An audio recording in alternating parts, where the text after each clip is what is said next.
Coucou, on se retrouve aujourd'hui pour apprendre ensemble à tricoter une bordure double en tricot. Mais juste avant, une petite intro. Salut, nous c'est Lénie et Louise. Nous sommes les deux sœurs derrière Lénie de 6. Nous créons nos patrons depuis quelques années que vous pouvez retrouver sur ce site ou sur Ravelry ou sur d'autres plateformes d'ailleurs. N'hésitez pas à vous abonner pour suivre toutes nos aventures et à très vite. Pour ce tutoriel, vous aurez besoin du coup de votre ouvrage et la bordure sur laquelle vous avez envie de faire cette bordure double, un peu de laine et des aiguilles bien évidemment. Nous allons commencer par relever les mailles sur la bordure, à l'endroit où vous avez envie de faire votre bordure double. Sur votre patron, vous devriez avoir l'indication d'où est-ce que votre pelote doit se situer à la fin. Là, dans le cas présent, on fait en sorte d'avoir la pelote qui arrive en bas de l'ouvrage, mais il est possible d'envisager l'inverse si c'est nécessaire. Donc, on relève les mailles. Bon, je relève les mailles à la technique des gauchères, mais n'hésitez pas à le faire selon la technique que vous connaissez et que vous employez et celle avec laquelle vous êtes à l'aise. Une fois que c'est fait, on va venir monter 12 mailles ou le nombre de mailles stipulé dans votre patron. L'idée, c'est d'avoir un nombre pair de mailles. Les 12 mailles que nous sommes en train de monter vont être du coup le corps de la bordure. On vérifie le nombre de mailles. On est bon. Une fois que ça c'est fait, nous allons pouvoir commencer à tricoter la bordure. Pour ce faire, on passe la première maille. Ensuite, on tricote la suivante. On passe la troisième avec le fil à l'avant de l'ouvrage. On tricote la suivante.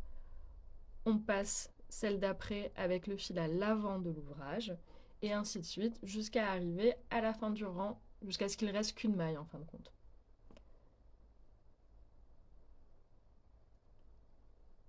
Quand il vous restera une maille, vous allez passer la maille de vos mailles relevées sur votre aiguille droite et également celle qui se situe sur les bordures des mailles relevées et les tricoter toutes les deux. Ensuite, on va retourner l'ouvrage et on va venir faire la même chose. La première maille sera passée non tricotée, la seconde sera tricotée à l'endroit, la troisième sera passée avec le fil à l'avant et ainsi de suite jusqu'à la fin du rang.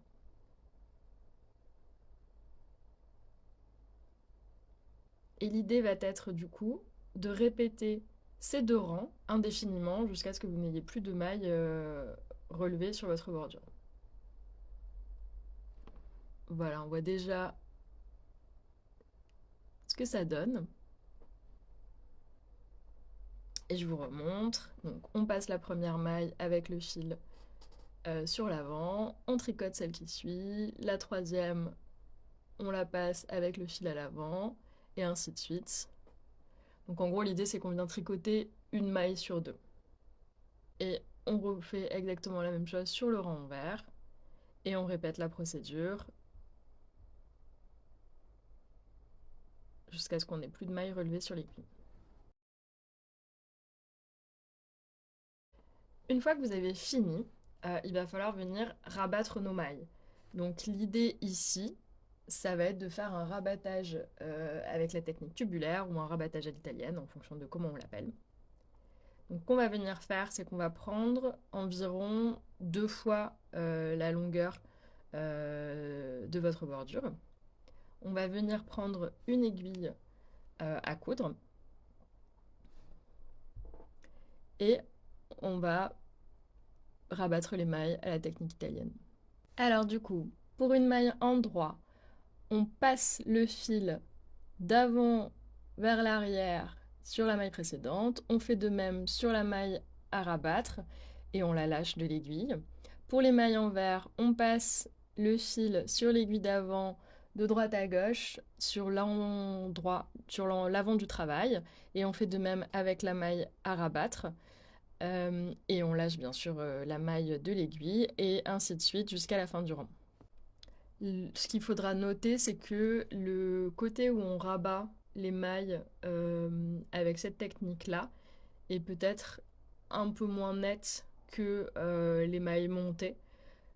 Donc en fonction de votre ouvrage, l'idée sera peut-être de faire en sorte que la bordure qui se voit soit celle des mailles montées.